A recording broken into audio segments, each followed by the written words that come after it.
On the surface, the Jameses are the picture-perfect family, living in a cozy suburban home. However, beneath the facade, Laura feels increasingly disconnected from her husband, David. Her loneliness leads her into the arms of Ethan Moore, the charismatic 19-year-old son of their neighbors. What begins as an innocent flirtation quickly spirals into a full-blown affair that will have deadly consequences. The James family lived in a charming two-story house in a quiet suburban neighborhood in Pittsburgh, Pennsylvania. From the outside, everything appeared perfect. Laura James, 49, was a dedicated housewife who spent her days caring for the home and raising their two teenage children, Emily and Jake. Her husband, David James, was a successful corporate lawyer who provided well for his family. He worked long hours, often leaving early in the morning and returning late at night. To their neighbors, the Jameses seemed to have it all: a beautiful home, well-mannered children, and a stable marriage.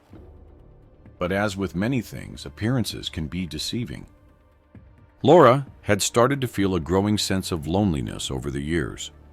The once passionate relationship she shared with David had dulled into a predictable routine.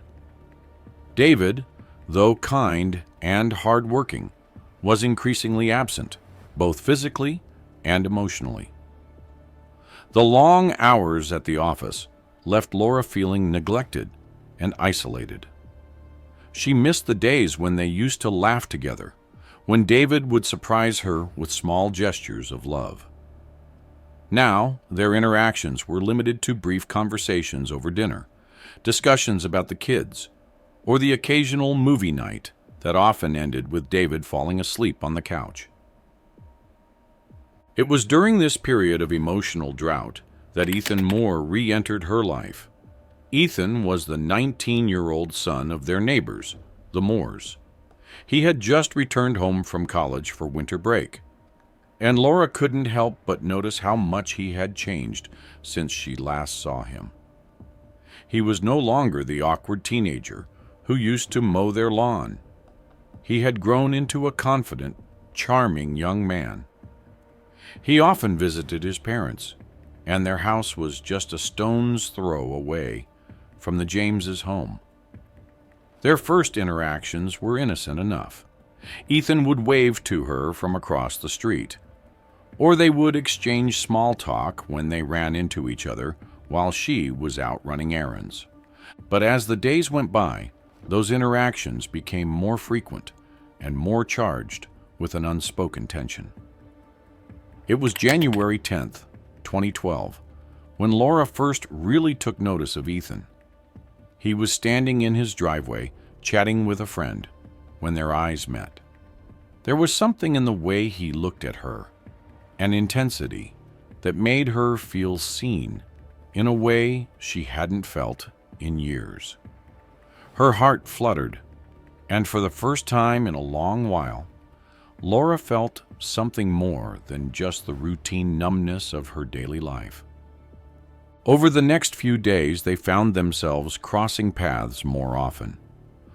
Laura would linger a bit longer when she took out the trash, hoping to catch a glimpse of Ethan. They would exchange knowing smiles, and soon their small talk evolved into longer conversations. Laura found herself looking forward to these moments, the thrill of something new and forbidden simmering just below the surface.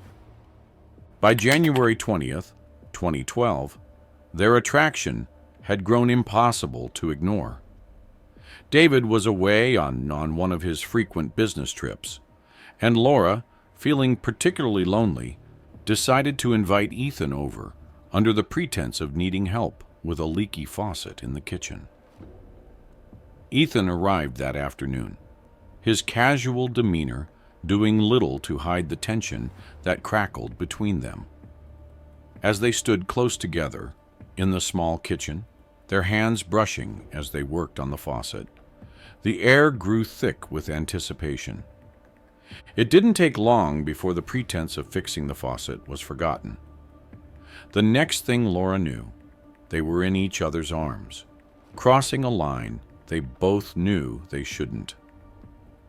The affair began that day, and once it started, it was as though they couldn't stop.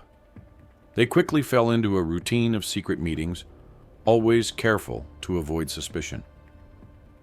Ethan would come over when David was at work, and they would steal a few hours together, reveling in the thrill of their forbidden romance.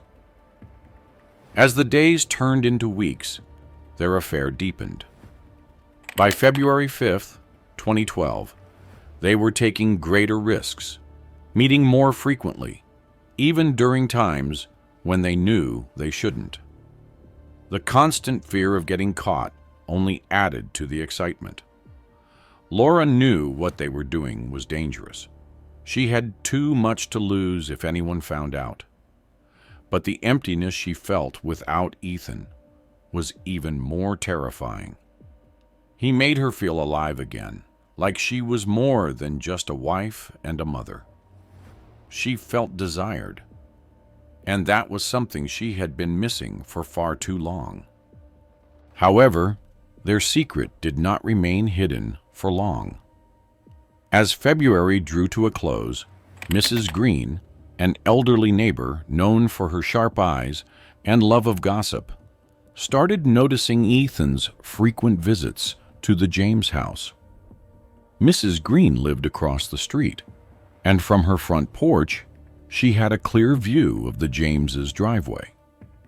On February 25th, 2012, she spotted Ethan leaving the house late at night, his figure barely visible in the dim glow of the streetlights.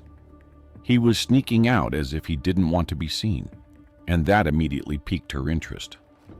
Mrs. Green, who had lived in the neighborhood for decades and knew everyone's business, sensed that something wasn't right. Laura, meanwhile, was becoming increasingly paranoid. It was March 1st, 2012, when the reality of their situation started to weigh heavily on her.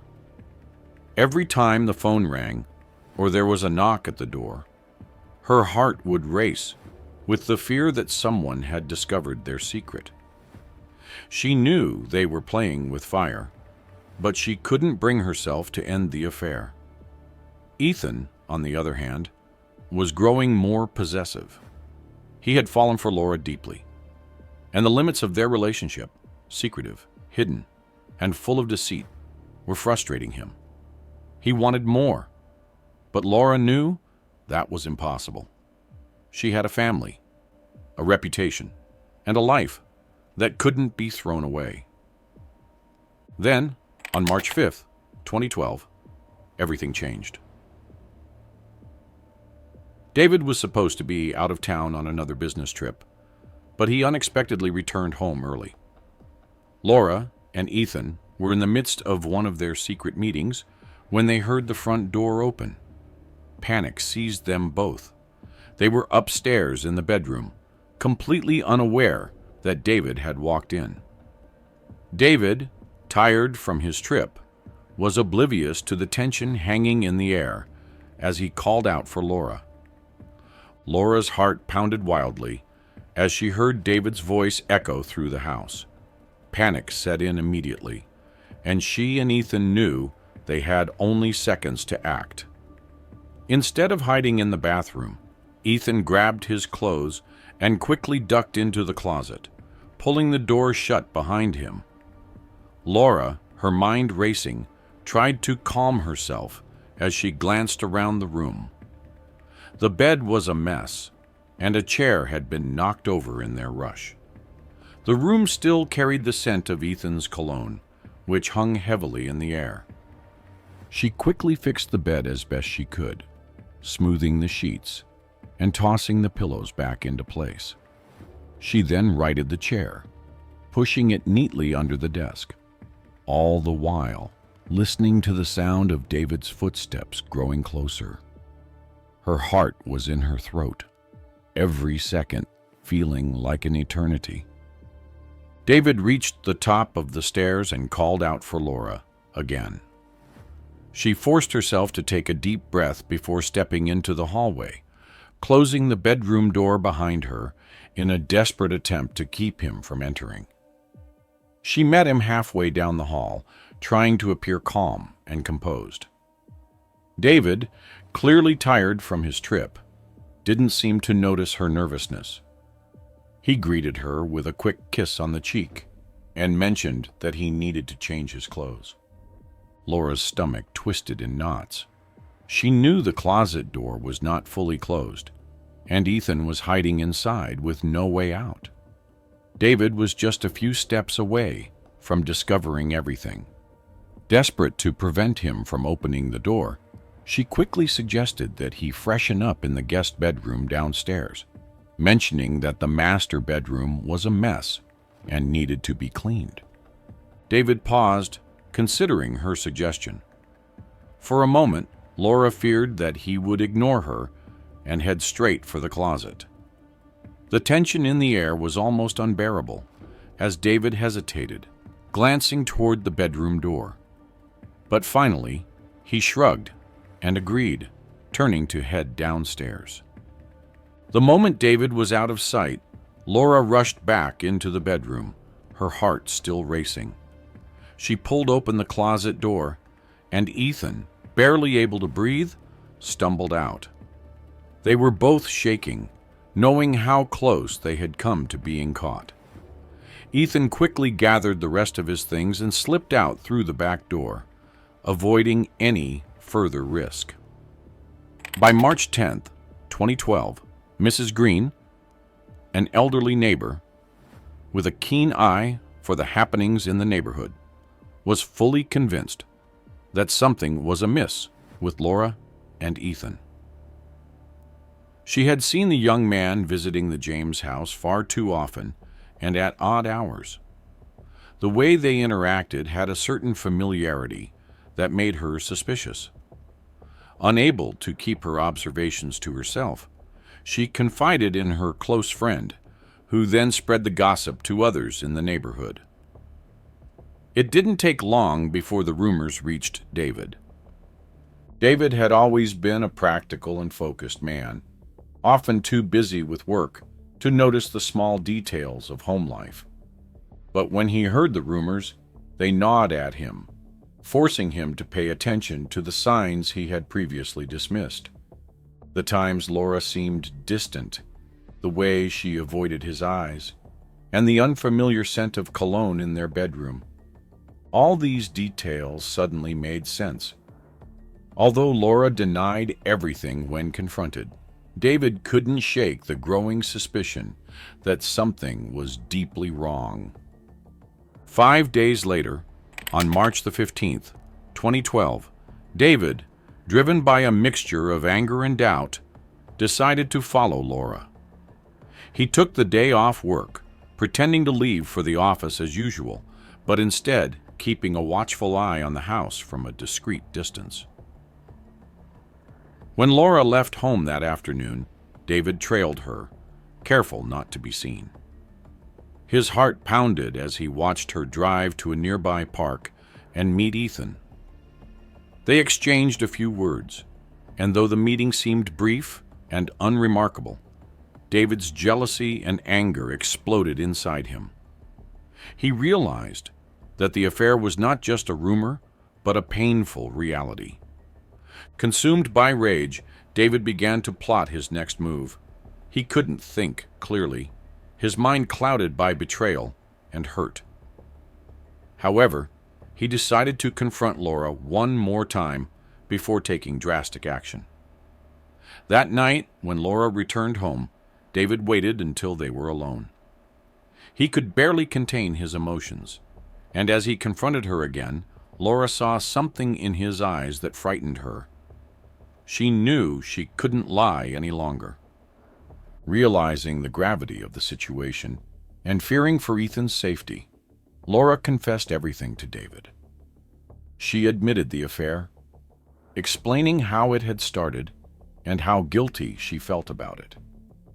She also told him that Ethan had become increasingly possessive and unstable.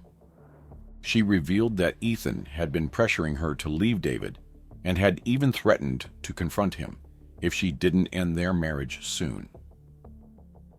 David's anger shifted from Laura to Ethan. He realized that Ethan wasn't just a young man caught in a bad situation. He was a threat to his family. Despite his fury, David decided to handle the situation calmly. But before he could make a plan, events took a darker turn. On the night of March 18th, 2012, Ethan, emboldened by his obsession with Laura, decided to take matters into his own hands. He followed David home from work, carrying a heavy wrench he had taken from his father's garage. Ethan's mind was clouded by a mix of desperation and anger. He believed that if he could eliminate David, Laura would finally be his. Ethan waited outside the James house until late that night, watching as the lights inside went out. When he was sure David was alone, he crept toward the back of the house. But before he could enter, David, who had been on edge since Laura's confession, spotted him through the window. Realizing what was happening, David quickly armed himself with a baseball bat he kept by the door for protection. Ethan entered the house quietly, but David was ready. The confrontation was brief, but intense. Ethan swung the wrench at David, intent on harming him, but David, acting in self-defense, struck back with the bat. The blow was powerful and lethal. Ethan collapsed, the wrench clattering to the floor beside him. David stood over Ethan's lifeless body, his breath coming in ragged gasps, as the reality of what he had done sank in. In the aftermath, David was in shock. He hadn't planned on killing Ethan, but now he had to face the consequences. Laura, horrified by the turn of events, urged David to call the police. They knew they couldn't hide what had happened. The police arrived shortly after, and David was taken into custody. He confessed to the events of that night, explaining that he had acted in self-defense. The investigation that followed confirmed David's account. Ethan's unstable behavior, combined with the physical evidence of the wrench and the clear signs of a struggle, supported David's claim. By March 20th, 2012, Detective Karen Murdoch was assigned to the case. She was a seasoned investigator, known for her keen instincts. As she dug deeper into the details, she realized that the situation was far more complex than it first appeared. Laura was questioned, and though she tried to maintain her composure, it was clear that the events had taken a heavy toll on her. She admitted her affair with Ethan and how it had spiraled out of control, leading to the tragic confrontation. The case went to court on April 15th, 2012. The media swarmed the courthouse, eager to cover the trial, which had all the elements of a sensational story: infidelity, obsession, and a tragic death.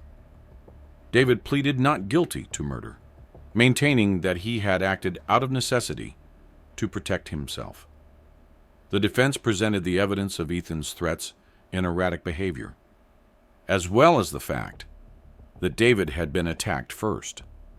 Laura's testimony supported this narrative, and her remorse was evident as she described how her actions had set off the chain of events.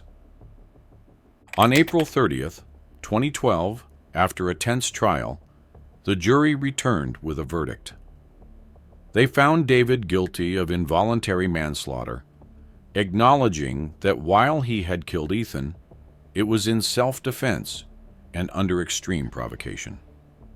The judge, taking into account the circumstances and the overwhelming evidence of Ethan's aggressive behavior, sentenced David to just 2 years in prison. Laura, too, was sentenced to a lesser charge of accessory after the fact, receiving a 1-year sentence. The community was shocked, not just by the events themselves, but by how quickly the once perfect James family had unraveled. By May 10th, 2012, Detective Murdoch reflected on the case, recognizing how a seemingly ideal life had fallen apart due to secrets and poor decisions. The neighborhood, once so close-knit, was left fractured. The aftermath of the trial was devastating for the entire James family, but the children, Emily and Jake, bore the brunt of the community's backlash. They faced harsh judgment from their peers and neighbors, who saw them as the products of a tainted household. At school, Emily was ostracized by her friends, whispers following her in the hallways. Jake, once a star on the soccer team, found himself benched, his teammates and coaches wary of the scandal surrounding his family. The siblings, who had once been carefree and full of life, became withdrawn and resentful, struggling to understand how their world had fallen apart so quickly. Laura was heartbroken by the impact her actions had on her children. She knew she had to take responsibility and work tirelessly to rebuild their lives. Despite the shame and guilt she felt, she visited David in prison every single day, determined to show her family that she would not abandon them in their time of need. Over time, the visits became a source of healing for both Laura and David. They talked about the mistakes they had made, the pain they had caused each other, and their plans for the future. Slowly, they began to mend the wounds that had nearly destroyed their marriage. Laura also focused on repairing her relationship with Emily and Jake. She acknowledged their hurt and anger, and through many heartfelt conversations, she helped them understand that despite everything, they were still a family. Laura encouraged them to express their feelings, whether it was through counseling or just talking openly at home. Gradually, the bond between mother and children strengthened, and the bitterness began to fade. When David was finally released from prison, the James family was ready to start anew. Though they had lost the respect of many in their old community, they decided to move to a different town where they could make a fresh start. The experience had humbled them all, teaching them the value of honesty, communication, and resilience. They learned that no matter how broken things seemed, there was always a way to pick up the pieces and rebuild. Together, they created a new life, one built on the lessons of the past. David and Laura's marriage, though scarred, became stronger as they prioritized each other and their family. Emily and Jake, with the support of their parents, found their confidence again and began to thrive. The James family, once shattered by secrets, emerged from their trials closer than ever, with a renewed commitment to one another. This case shows how a perfect life can fall apart in an instant. The betrayal and loss left deep scars that will never fully heal. But not all stories end with just pain. Some end in even more tragic ways. Be sure to check out the case of the Navy veteran murdered by housewife's secret lover. Don't forget to like, subscribe, and watch that next video.